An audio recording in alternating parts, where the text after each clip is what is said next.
முடியல.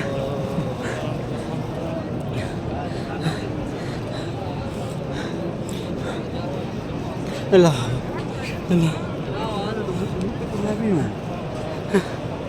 ரொம்ப சந்தோஷமாக இருக்கேன்.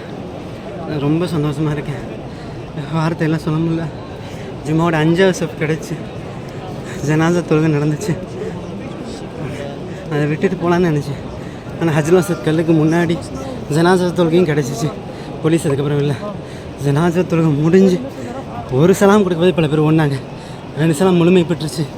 முழுமை பெற்ற பின்னாடி அல்லாஹ் அக்பர் அல்லாஹ் அக்பர். நேற்று முயற்சி பண்ணி முடியல. ஜும்மாவுடைய தினம் ஜும்மாவுடைய தினம்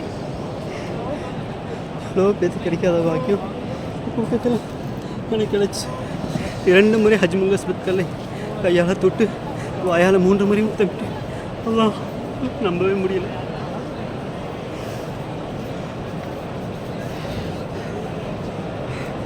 ஹஜ்முல் இந்த வாய்ப்பு கொடுத்த உடனே சுப்ரியா.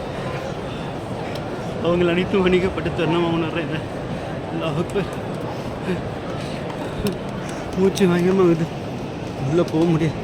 உள்ளே போயிட்டேன். 5 வயசுக்கு பக்கத்தையும் நெருங்கிட்டேன். முத்தம் விடுறதுக்கு முன்னாடி கழுத்து நெருக்கப்பட்டது. ரொம்ப அதிகமாக நெருக்கப்பட்டது. வயிறு அமுத்தப்பட்டது. பொறுமையாக இருந்தேன். யாரையும் டெஞ்சல் பண்ணலை. அல்ஹம்துலில்லாஹ் அந்த வாய்ப்பை ஏற்படுத்தி கொடுத்தான். 2 முறை அல்ஹம்துலில்லாஹ் 2 முறை முத்தமிட்டு மித்த நபர்கள் உள்ளே வர முடியாத அளவுக்கு என்னை சூழ்ந்திருந்தாங்க. நிறைய நபர்கள் இருந்து என்ன ஒரு 5ல் 3 நிமிடமாச்சு அங்கேயே இருந்திருப்பேன். அங்கேயே இருந்து அல்ஹம்துலில்லாஹ் அதுக்கப்புறம் வெளியே வர என்னால் முடியல.